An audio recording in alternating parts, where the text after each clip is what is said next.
Hello friends, this is गुलाब विद्यू और आप देख रहे हैं गुलाब सर की क्लास, जहां हम लोग इंग्लिश सीखते हैं from zero level to hero level. In this video I am going to talk about parts of a sentence object. So let us start. चलिए दोस्तों शुरू करते हैं। फ्रेंड्स, पिछले वाले वीडियो में मैं बताया था, जब पार्ट्स ऑफ अ सेंटेंस पढ़ा रहा था तो उसमें मैं बताया था कि सेंटेंस के मुख्य रूप से दो पार्ट्स होते हैं। फर्स्ट वन आपका सब्जेक्ट होता है और दूसरा प्रेडिकेट होता है। फ्रेंड्स, अगर आप उस वीडियो को नहीं देखे हैं तो डिस्क्रिप्शन बॉक्स में लिंक दिया गया है, वहां से जाकर वीडियो को देख लें, ताकि अभी जो वीडियो में हम लोग ऑब्जेक्ट को पढ़ने जा रहे हैं इसे पढ़ने में कोई परेशानी न हो। फ्रेंड्स, वीडियो को एंड तक जरूर देखें और आप चैनल पे नए हैं तो चैनल को सब्सक्राइब कीजिए। सब्सक्रिप्शन बटन के बगल में बेल आइकन है, उसे प्रेस कीजिए ताकि रोज आने वाले वीडियो की नोटिफिकेशन आपको बिल्कुल टाइम पर मिल जाए।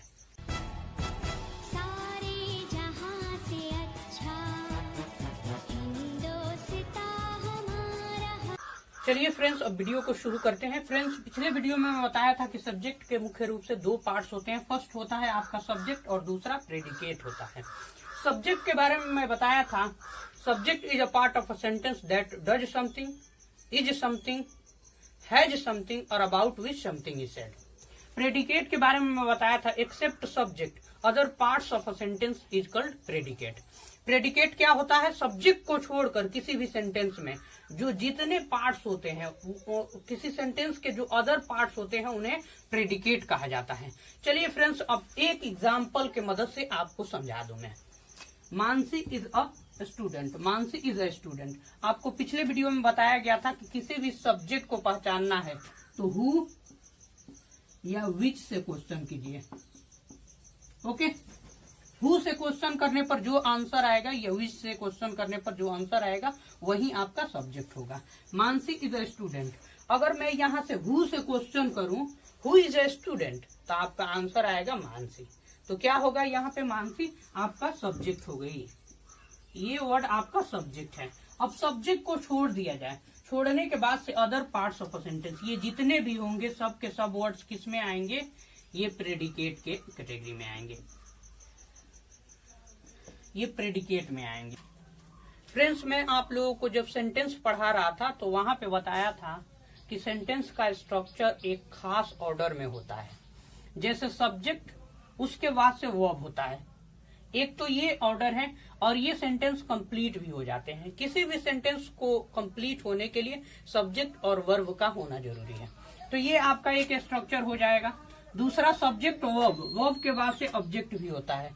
तीसरा स्ट्रक्चर क्या हो सकते हैं? सब्जेक्ट वर्ब ऑब्जेक्ट, उसके बाद से अदर वर्ड्स होते हैं। और एक मैं ये भी बताया था कि सब्जेक्ट के बाद से वर्ब और वर्ब के बाद से अगर ऑब्जेक्ट नहीं आए तो कॉम्प्लीमेंट होते हैं। फ्रेंड्स, अब आप लोग देख सकते हैं कि सारे स्ट्रक्चर्स में सब्जेक्ट है। यहाँ पे ये सब सब्जेक्ट्स हैं और सब्जेक्ट को छोड़कर बाकी जो पार्ट्स होते हैं, बाकी वर्ड्स होते हैं, सब के सब कहाँ पे आते हैं? सब के सब आपके प्रेडिकेट की कैटेगरी में आते हैं। तो हम लोग सब्जेक्ट के बारे में अच्छे से अध्ययन कर चुके हैं। उसके बाद से वर्ब को भी पढ़ चुके हैं। अगर आप वर्ब वाले वीडियो को नहीं देखे हैं तो डिस्क्रिप्शन बॉक्स में लिंक दिया गया है, वहां से वर्ब के बारे में स्टडी कर रहे हैं। उसके बाद से सब्जेक्ट के बारे में हम लोग पढ़ लिए, वर्ब के बारे में पढ़ लिए। अब ऑब्जेक्ट के बारे में इस वीडियो में हम लोग ऑब्जेक्ट के बारे में पढ़ने जा रहे हैं। ये ऑब्जेक्ट के बारे में स्टडी करते हैं। आप ऑब्जेक्ट के स्पेलिंग को देख सकते हैं, OBJECT, ऑब्जेक्ट। इसकी हिंदी की बात करूं तो ऑब्जेक्ट मीन्स वस्तु होता है, कोई सामान होता है। ऑब्जेक्ट मीन्स रोक लगाना होता है। जब वर्ब होता है तो जिसका नाउन होता है ऑब्जेक्शन। तुम मेरे पे क्यों ऑब्जेक्शन लगा रहे हो?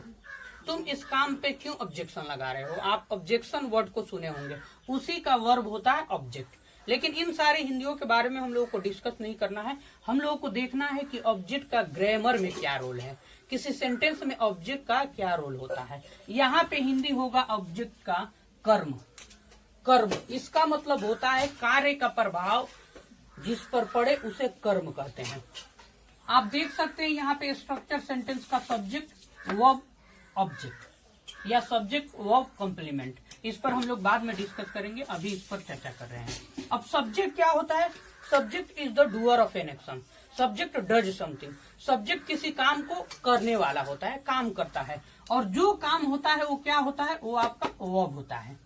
और ऑब्जेक्ट क्या होता है, ये सब्जेक्ट जब काम करता है और उस काम का प्रभाव जिस पर पड़ता है वही तो ऑब्जेक्ट होता है।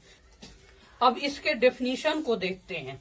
यहाँ पे आप देख सकते हैं, an object of a sentence is a word or group of words which is affected by the action done by the subject. एक बार फिर से देखिए, an object of a sentence is a word or group of words which is affected by the action done by the subject. चलिए इसे फिर से समझते हैं।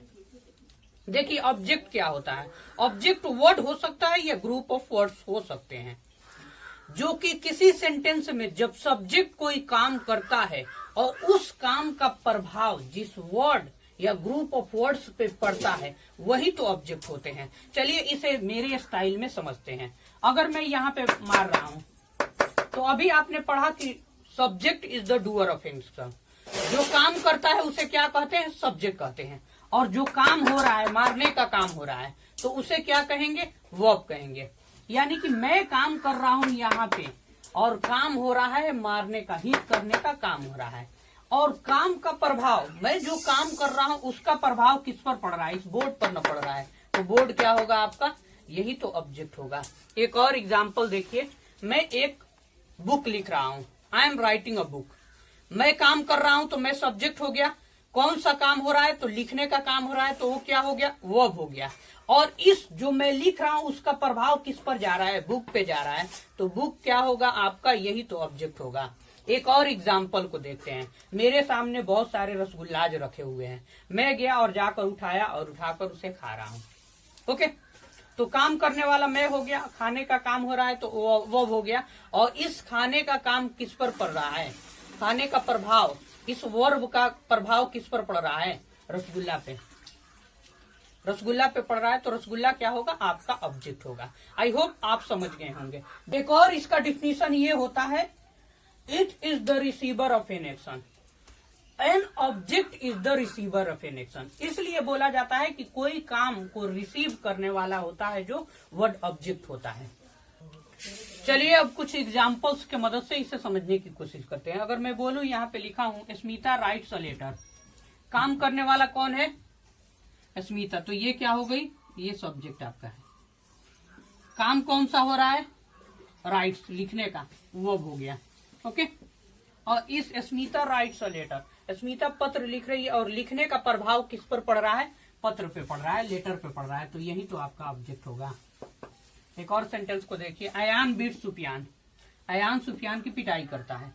काम करने वाला कौन हो गया, अयान, ये आपका सब्जेक्ट हो गया। पीटने का काम हो रहा है, वर्ब हो गया। और इस काम का प्रभाव, यानी कि अयान पिटाई कर रहा है, पिटाई करने का प्रभाव किस पर पड़ रहा है, सुफियान पे, तो ये क्या होगा आपका, यही तो ऑब्जेक्ट होगा। ओके, फिर से देखते हैं, पूजा गेव मी अ पेन। देखिए फ्रेंड, एक सेंटेंस में कोई जरूरी नहीं कि एक ही ऑब्जेक्ट होगा, बिना ऑब्जेक्ट के भी सेंटेंस हो सकता है, एक ऑब्जेक्ट हो सकता है, और एक से अधिक ऑब्जेक्ट्स भी किसी सेंटेंस में हो सकते हैं। इस सेंटेंस को देखिए, पूजा गेव मी, पूजा मुझे दी, अ पेन, एक कलम, पूजा मुझे एक पेन दी, तो पूजा के काम, देने का काम कहाँ पे आकर रुक रहा है, मेरे ऊपर, और क्या दी, पेन को। तो इस सेंटेंस में आप देख सकते हैं यहाँ पे मी भी ऑब्जेक्ट है, काम का प्रभाव मी पे भी पड़ रहा है, और क्या है, पेन भी ऑब्जेक्ट है। तो एक सेंटेंस में एक से अधिक ऑब्जेक्ट्स हो सकते हैं। एक और सेंटेंस को देखते हैं, अदिति स्पीक्स इंग्लिश, अदिति इसमें काम करने वाला, ये सब्जेक्ट हो गई, ये आपका वर्ब हो गया, और क्या, स्पीक इंग्लिश, तो इंग्लिश क्या हो गया आपका, ये आपका ऑब्जेक्ट हो जाएगा। आई होप फ्रेंड्स आप लोग ऑब्जेक्ट को अच्छे से समझ गए होंगे। लेकिन कभी कभी हम लोगों को किसी सेंटेंस में ऑब्जेक्ट को फाइंड आउट करने में, ऑब्जेक्ट को पहचानने में बहुत परेशानी होती है, तो आपको घबराने की जरूरत नहीं। अगर आज से पहले आपको ऑब्जेक्ट या सब्जेक्ट को पहचानने में कोई परेशानी होती होगी, तो इस वीडियो को देखने के बाद से ये आपका प्रॉब्लम दूर होने वाला है। एकदम सिंपल, 1 सेकेंड में आप सब्जेक्ट या ऑब्जेक्ट का पता लगा सकते हैं। चलिए सबसे पहले देखते हैं कि सब्जेक्ट का पता लगाने के लिए हम लोग क्या करेंगे। किसी भी सेंटेंस में सब्जेक्ट का पता लगाने के लिए आपको हु से क्वेश्चन करना है। क्या करना है, हु से क्वेश्चन करना है। हु से क्वेश्चन करने के बाद से जो आंसर होता है वही आपका सब्जेक्ट होता है। विच वर्ड देख रहे हैं, ये विच वर्ड का इस्तेमाल सब्जेक्ट और ऑब्जेक्ट दोनों का पता लगाने के लिए किया जाता है। चलिए अब देखते हैं कि ऑब्जेक्ट का पता कैसे लगाएंगे। किसी भी सेंटेंस में आपको ऑब्जेक्ट समझ में नहीं आ रहा है कि कौन ऑब्जेक्ट है, तो उसका पता लगाने के लिए आपको वर्ड से क्वेश्चन करना है। जो आंसर आएगा वो आपका ऑब्जेक्ट होगा। कभी कभी वर्ड से क्वेश्चन करने पर आंसर नहीं आता है, तो क्या करेंगे, वहां पे हुम से क्वेश्चन करेंगे, यानी कि वर्ड से क्वेश्चन करने पर आंसर आ जाए वो ऑब्जेक्ट होगा। अगर नहीं आए, वर्ड से क्वेश्चन करने पर कुछ नहीं आंसर आ रहा है, तो क्या करेंगे, हम लोग हुम से क्वेश्चन करेंगे और हुम से क्वेश्चन करने पर जो आंसर आएगा आपका वही ऑब्जेक्ट होगा। व्हाट मीन्स ये होता है, हिंदी की बात करूं तो व्हाट मीन्स क्या होता है। हुम की बात करूं तो हुम मीन्स किसका, किसकी, किसके, किन है, किन को, ये सब हिंदिया होता है। विच की मैं बात करूं तो कौन, कौन सा। जब सब्जेक्ट का पता लगाते हैं, ऑब्जेक्ट का पता लगाते हैं, तो वहां पे क्या होगा। हु की बात करूं तो हु मीन्स आप जानते ही हैं कौन होता है। चलिए इसे एग्जाम्पल के मदद से समझते हैं। विच फ्रेंड्स एक ऐसा वर्ड है जिसका इस्तेमाल हम लोग सब्जेक्ट और ऑब्जेक्ट, सब्जेक्ट का भी पता लगा सकते हैं विच के मदद से और ऑब्जेक्ट का भी पता लगा सकते हैं विच के मदद से। हम लोग एग्जाम्पल के मदद से अभी समझेंगे। पहला सेंटेंस को देखिए, मानसी इट्स अ मैंगो। अब इसमें आपको समझ में नहीं आ रहा है कि कौन ये सब्जेक्ट है या ये सब्जेक्ट है, ये क्या है, नहीं समझ में आ रहा है। तो सिंपल फंडा है, आपको क्वेश्चन करना है सबसे पहले हु से, सब्जेक्ट का पता लगाने के लिए। Mansi it's a mango, who it's a mango. Mansi एक आम खाती है, कौन, मानसी। तो ये आपका सब्जेक्ट हो जाएगा। और देखिए यहाँ पे अब ऑब्जेक्ट नहीं समझ में आ रहा है कि ऑब्जेक्ट का कैसे पता लगाएं। सब्जेक्ट तो हम लोग देख लिए। सब्जेक्ट के बाद से जो होता है प्रेडिकेट होता है, जिसमें ऑब्जेक्ट भी हो सकते हैं, कम्प्लीमेंट भी हो सकते हैं, वर्ब भी हो सकते हैं, अदर वर्ड्स भी हो सकते हैं। तो इतना सारा है। तीनों में से हम कैसे पता लगाएंगे कि कौन ऑब्जेक्ट है। तो सिंपल फंडा है, आप वर्ड से क्वेश्चन कीजिए। मानसी एक आम खाती है, मानसी क्या खाती है, आम। आपका आंसर क्या आ रहा है, मैंगो। तो मैंगो ये क्या होगा आपका, यही तो ऑब्जेक्ट होगा। अब दूसरे सेंटेंस को देखते हैं, पूजा गेव मी अ पेन। इसे समझाने से पहले मैं इसको समझा दे रहा हूँ, तीसरे सेंटेंस को। वी बीट देम, हम लोग उनकी पिटाई करते हैं। अगर मैं बात करूं कि यहाँ पे वर्ड से क्वेश्चन करूं, हम लोग क्या पिटाई करते हैं, तो कोई आंसर नहीं आ रहा है। तो हम लोग क्या करेंगे, जब वर्ड से क्वेश्चन करने पर कोई आंसर नहीं आ रहा है तो हुम से क्वेश्चन करेंगे। वी बीट देम, हुम डू वी बीट, हुम डू वी बीट। आंसर आपका आएगा देम। तो देम क्या होगा आपका, यहाँ पे सब्जेक्ट हो जाएगा, ये आपका ऑब्जेक्ट हो जाएगा।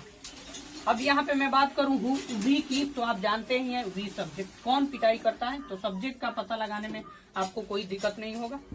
अब देखते हैं, अभी हम लोगों ने पढ़ा कि किसी सेंटेंस में एक से अधिक ऑब्जेक्ट्स आ सकते हैं, उनका कैसे पता लगाएंगे। तो एक बार हम लोग वर्ड से क्वेश्चन कर देंगे और एक बार हुम से क्वेश्चन कर देंगे, आंसर आ जाएगा। एक और मैं बात को मेंशन करते चलूं, अगर आप किसी सेंटेंस को देखते हैं और उस सेंटेंस में दो या दो से अधिक ऑब्जेक्ट्स होते हैं, तो वर्ड से क्वेश्चन करने पर जो आंसर आता है आपका डायरेक्ट ऑब्जेक्ट होता है। हुम से क्वेश्चन करने पर जो आंसर आता है इनडायरेक्ट ऑब्जेक्ट होता है। चलिए इसे एग्जाम्पल की मदद से समझते हैं। पूजा गेव मी अ पेन। अगर मैं बात करूं, पूजा मुझे एक कलम दी। सबसे पहले मैं वर्ड से क्वेश्चन कर रहा हूँ।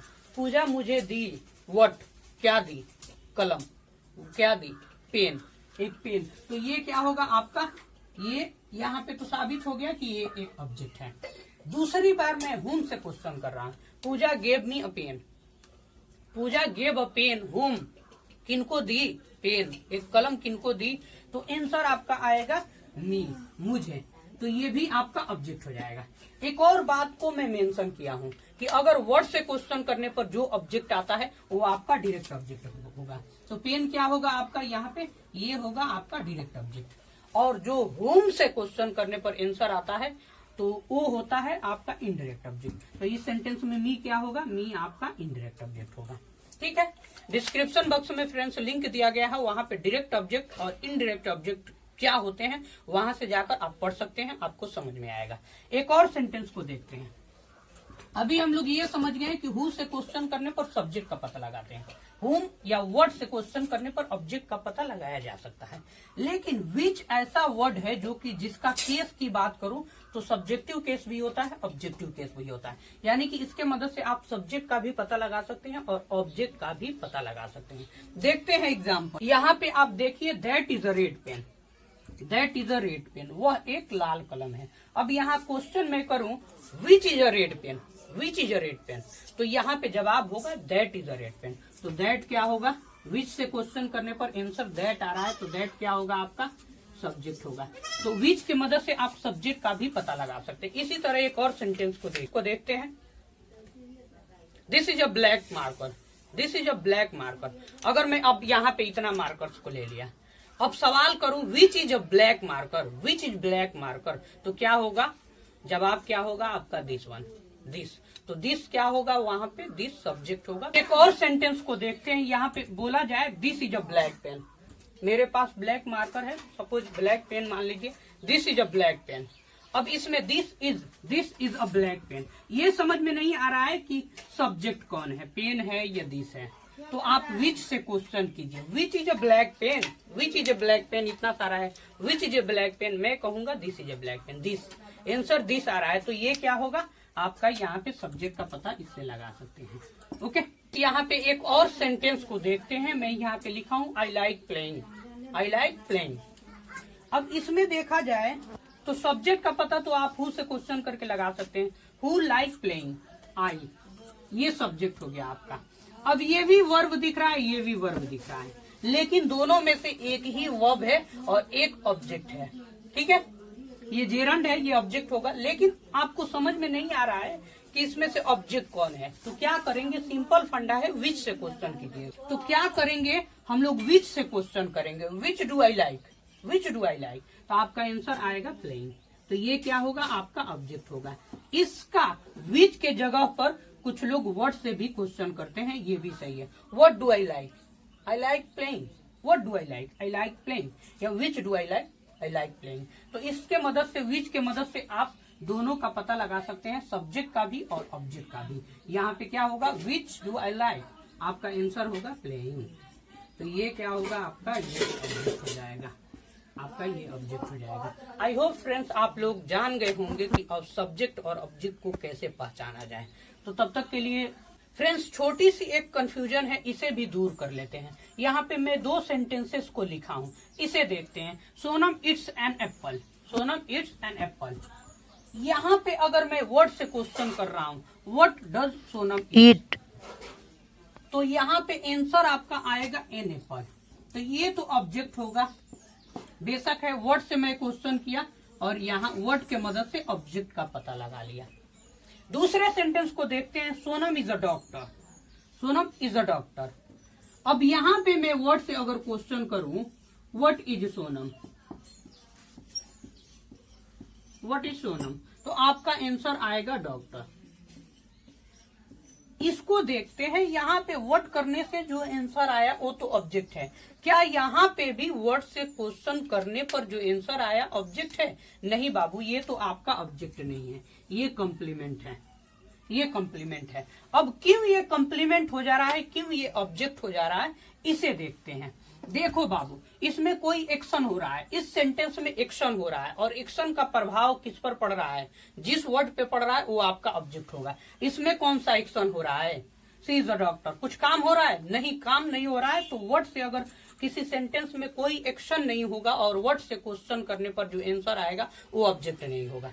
एक तरीका ये हुआ। अब इसे दूसरे तरीके से समझते हैं, ये बहुत ही सिंपल तरीका है ऑब्जेक्ट और कॉम्प्लीमेंट का पता लगाने के लिए। आप यहाँ पे देख सकते हैं, सोनम अगर सब्जेक्ट और ऑब्जेक्ट, ओके, दोनों अलग अलग पर्सन या थिंग हो, दोनों अलग अलग हो, दोनों वर्ड अलग अलग पर्सन या थिंग के लिए इस्तेमाल किया गया हो, तो एक सब्जेक्ट और दूसरा ऑब्जेक्ट होगा। आप देख सकते हैं, Sonam it's a mango, Sonam कोई और है, और Apple, Sonam it's an apple. आप यहाँ पे देख सकते हैं, सोनम इट्स एन एप्पल। अब सोनम जो है कोई और है और एप्पल क्या है, ये कोई और है, दोनों अलग अलग हैं। तो ये सब्जेक्ट और ये क्या होगा आपका, ये ऑब्जेक्ट होगा। अब दूसरे सेंटेंस को देखते हैं। Sonam is a doctor, Sonam is a doctor. अब दूसरा कंडीशन ये है कि अगर सोनम, ये जो सब्जेक्ट और ये वर्ड दोनों एक ही पर्सन या एक ही थिंग्स हो, तब तो ये सब्जेक्ट होगा और ये कंप्लीमेंट होगा। दोनों वर्ड एक ही पर्सन या एक ही वस्तु के लिए इस्तेमाल किया गया हो, तब ये क्या होगा, तब ये आपका एक सब्जेक्ट होगा और दूसरा ऑब्जेक्ट नहीं होगा बल्कि कंप्लीमेंट होगा। तो सोनम क्या है, एक लड़की है। सोनम इज अ डॉक्टर, तो सोनम भी लड़की के लिए, सपोज मान ले रहा हूं सोनम एक लड़की है, सोनम भी इस लड़की के लिए इस्तेमाल किया गया, इसका नाम है। और ये क्या है, ये डॉक्टर है, तो सोनम भी इसी के लिए और डॉक्टर भी इसी के लिए। तो यहाँ पे जो डॉक्टर होगा वो आपका ऑब्जेक्ट नहीं होगा बल्कि कंप्लीमेंट होगा। आई होप फ्रेंड्स इस वीडियो में आपके सब्जेक्ट और ऑब्जेक्ट वाला कंफ्यूजन दूर हो गया होगा। आने वाले वीडियो में हम लोग कंप्लीमेंट पे चर्चा करेंगे और वहां पे डिटेल्स में मैं बताऊंगा कि कंप्लीमेंट एक्चुअली होता क्या है। तब तक के लिए bye, have a nice day.